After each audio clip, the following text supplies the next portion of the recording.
ভাষাটা যত সুন্দর হবে, যত চমৎকার হবে, তখন তোমার কথাগুলো মানুষ অত বেশি নিবে। আলহামদুলিল্লাহ, মোটামুটি বছরের শুরু হিসেবে মোটামুটি ভালো হয়েছে, তবে আরো ভালো হওয়া দরকার ছিল। কারণ এখানে যারা বক্তৃতা দিয়েছে সবাই যে একেবারে নতুন বিষয়টা এমন না, অনেকেই আছে তোমাদের পূর্ব অভিজ্ঞতা আছে বক্তৃতা দেওয়ার। যারা বক্তৃতা দিয়েছে অনেকের ব্যাপারেই আমার জানাশোনা আছে, বেশ ভালো বক্তৃতাও তারা করতে পারে। তো সেই হিসাবে মোটামুটি হয়েছে আলহামদুলিল্লাহ, তবে আরো একটু সুন্দর হওয়া দরকার ছিল। ইনশাল্লাহ আমরা আশা করব সামনে যেন বক্তৃতাগুলো আরো সুন্দর হয়। তো বক্তৃতা সুন্দর হওয়ার জন্য আমাদের কিছু কিছু বিষয়ে লক্ষ্য রাখতে হবে। বিশেষ করে আমি একটা উদাহরণ দিয়ে আর কয়েকটা কথা এটা আপনাদের বক্তৃতা সংক্রান্ত শেষ করছি। আমরা যখন দারুল উলুম দেওবন্দে তিরমিজি শরীফের হাদিস পড়তেছিলাম, ইন্না মিনাল বয়ান ইলা সিহরা, এই হাদিসটা আমরা পড়ছি আমাদের শায়েখ ও মুর্শেদ প্রাণপ্রিয় ওস্তাদ হযরতুল আল্লাম হযরত মাওলানা আরশাদ মাদানী হাফিজাহুল্লাহ তাআলার কাছে। হযরতকে তোমরা জান, হযরত হুসাইন মাদানী রাহিমাহুল্লাহর ছেলে। তো হুজুরে আমাদের এই হাদিসটা পরে একটা ঘটনা, বক্তৃতা কি, বয়ান কি, এটা বুঝাইতে যায় হুজুর বলছিলেন, মানে এই হাদিসের ব্যাখ্যা করতে গিয়ে হুজুর বলছিলেন দিল্লিতে একটা প্রোগ্রাম হয়েছিল। তো প্রোগ্রামটার মূল বক্তা ছিল শাহ আতাউল্লাহ বুখারী রাহিমাহুল্লাহ, নাম শুনছো না তো? না।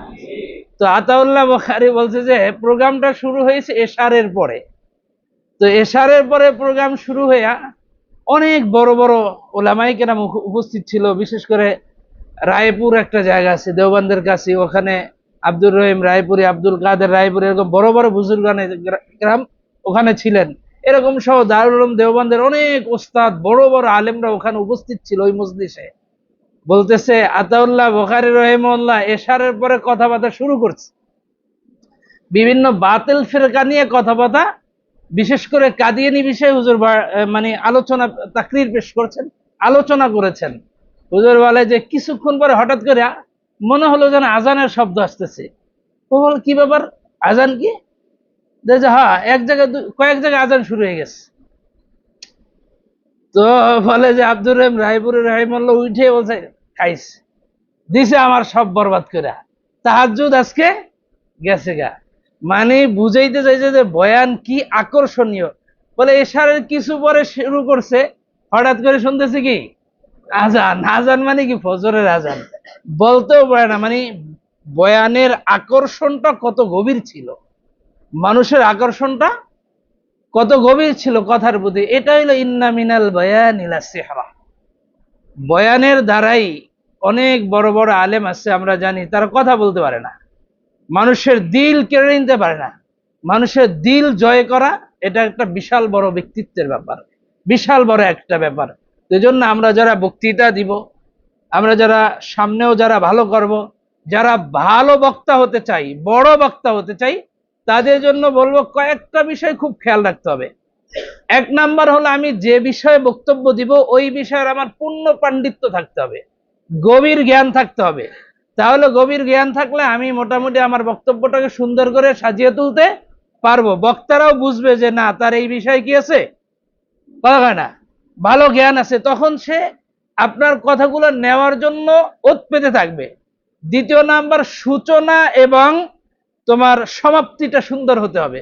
সূচনাটাও সুন্দর, সমাপ্তিটাও সুন্দর। তুমি প্রথমে কি বললা মানুষ এটা নেয়, আবার শেষে কি বলবা মানুষ এটা নেয়, মাঝখানের গুলো অত বেশি গুরুত্ব দেয় না। সূচনাটা সুন্দর করে শুরু করা, যারা উপস্থিত আছে তাদের কিছু প্রশংসা, কি বিষয় তুমি কথা বলবা এই বিষয়ের কিছু গুরুত্ব বুঝানো, ঠিক আছে না? আবার যারা উপস্থিত আছে তাদেরকে সম্বোধন করে কিছু বলা, তাহলে মানুষ তোমার কথার দিকে মনোযোগী হবে। এবং সমাপ্তিটা সুন্দর, তোমরা জানো একটা শের দিয়ে, একটা কবিতা দিয়ে, বড়দের কিছু মাকুলা দিয়ে বক্তৃতাটা শেষ করা, তাহলে বক্তৃতাটা সুন্দর হয়। তৃতীয় নম্বরে ভাষার সৌন্দর্য। ভাষার বড় একটা দখল আছে। তুমি বক্তৃতার মঞ্চে দাঁড়িয়ে আবল তাবল বললা, এদিক সেদিক কথা বললা, তখন মানুষ এটা গ্রহণ করবে না। ভাষাটা যত সুন্দর হবে, যত চমৎকার হবে তখন তোমার কথাগুলো মানুষ অত বেশি নিবে। 4 নম্বরে কণ্ঠের নিয়ন্ত্রণ একটা বড় কাজ বক্তৃতার ব্যাপারে। কণ্ঠের নিয়ন্ত্রণ, মনে করো কখনো আওয়াজ উঁচু হবে, আবার কখনো নিচু হবে, কখনো থেমে যাবে, কখনো আবার একেবারে মৃদু হয়ে যাবে। তাহলে এর দ্বারা মানুষের আকর্ষণ আসে কথার প্রতি। না ধুমাইয়া মানে একেবারে ইরান তুরান সব ফাঁদা করে বলাইতেছে, তাহলে এ বয়ান বেশিক্ষণ মানুষের কাছে কি লাগে না, আর উইঠাই শুরু করছে, এটাও ভালো লাগে না। আবার পুরা বয়ানি মানে ঘুমাইয়া সবক শুনাইতেছে, এটাও ভালো লাগে না। বক্তৃতা হবে, কখনো আওয়াজ উচ্চস্বর হবে, কখনো নিচু হবে, কখনো মধ্যম হবে, কখনো চুপ হয়ে যাবে। তখন এর দ্বারা মানুষের কি আসে, আকর্ষণ আসে। আরেকটা কথা 5 নম্বরে যেটা, সেটা হইলো আমি যে বক্তব্য দিচ্ছি এ ব্যাপারে আমার পূর্ণ আস্থা থাকতে হবে, আত্মবিশ্বাস থাকতে হবে। দেখো এই যারা আমাদের সাইদ সাহেব হুজুর যে আমাদের প্রথম হাফলার দিনে বলছিল, এই যে ক্যানভাসার যারা আছে ওষুধ বেচে, ওটায় কোনো কাজ হয় না, কিন্তু তিনি এত আত্মবিশ্বাসের সাথে বলে সব রোগ ভালো হয়ে যায়, সব ওষুধ বিক্রি হয়ে যায়, সবাই ওষুধ কিনে নিয়ে যায়। কিন্তু আসলে এর দ্বারা কোন রোগ ভালো হয়? হ্যাঁ, কোন রোগ ভালো? এটা সবাই জানে এটা বেকার। যেও প্রথমে জানাইছে দাঁড়াইছে সেও জানে এটা ভালো না, তারপরে সব শেষ হয়ে যায়, মনে করছে এটা খুব ভালো, কিন্তু আসলে ভালো। কিন্তু তার যেই পরিমাণ আত্মবিশ্বাস আছে কথার উপরে, এর কারণে বিক্রি হয়ে যায়। এজন্য আমরা বলতেছি দুনিয়ার সর্বোচ্চ কথা, কোরআন হাদিসের কথা, আল্লাহর কথা, দিনের কথা, আখেরাতের কথা, এটার আত্মবিশ্বাস আরো কয়েক হাজার কোটি গুণ বেশি হতে হবে। যখন বেশি হবে তখন আমার কথাগুলো মানুষ নেবে। এরপরে আরেকটা যেটা লক্ষণীয় আমাদের জন্য, সেটা হলো বক্তৃতার ক্ষেত্রে আমার অঙ্গভঙ্গি, চোখের চাহনি। আমি বক্তৃতা দিলাম, মনে করো একটা জিহাদি ভাষণ দিলাম, অথবা উম্মতকে জাগরণী একটা ভাষণ দিলাম, চোখ বুইজা কি বলেন আপনারা? তখন আমার এই বক্তৃতা মানুষ নিবে? অথবা আমি দাঁড়াইয়া উপরের দিক তাকাইয়া এটা নিবে, অথবা নিচের দিক তাকাই কেরাত পড়তেছে, এটাও নিবে না। আমার চাহনিটা সুন্দর হতে হবে, শ্রোতার দিকে দেখতে হবে, শ্রোতার সাথে তালে তাল মিলে কি করতে হবে, কথা বলতে হবে। এই বিষয়টা আমাদের খেয়াল রাখতে হবে। 7 নম্বরে আমার কথার মাঝে মাঝে উদাহরণ দিতে হবে, মিসাল দিতে হবে।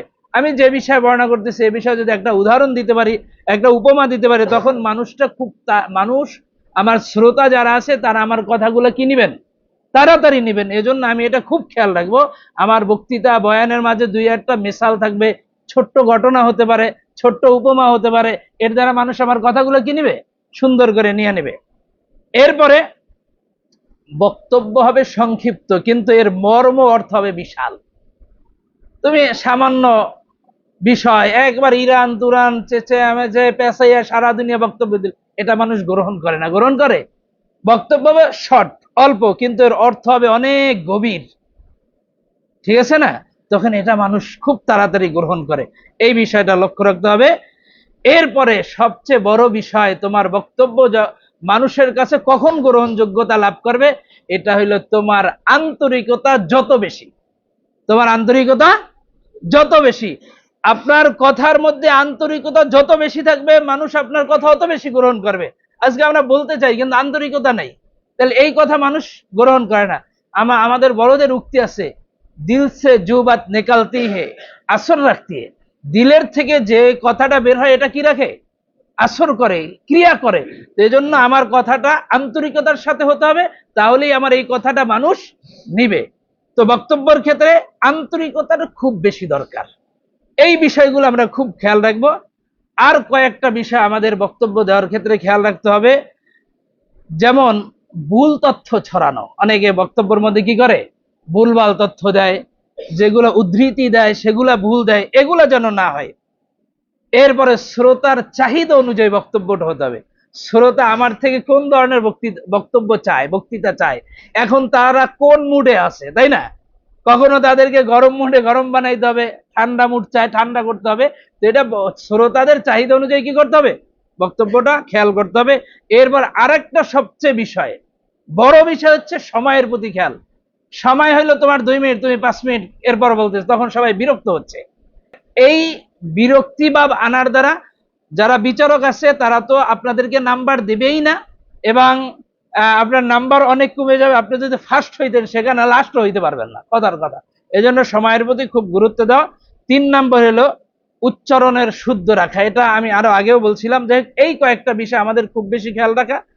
আর শেষে একটা আমি উসুলের মতো করে যেটা আমি বলতে পারি, ধরো সুন্দর একটা নীতি আমরা যদি অবলম্বন করতে পারি, যা বলবো জেনে বুঝে বলবো, যেভাবে বলবো হৃদয় দিয়ে বলবো। 3 নম্বরে যতটুকু বলবো প্রভাব রেখে বলবো। কথাটা বুঝাইতে পারছি?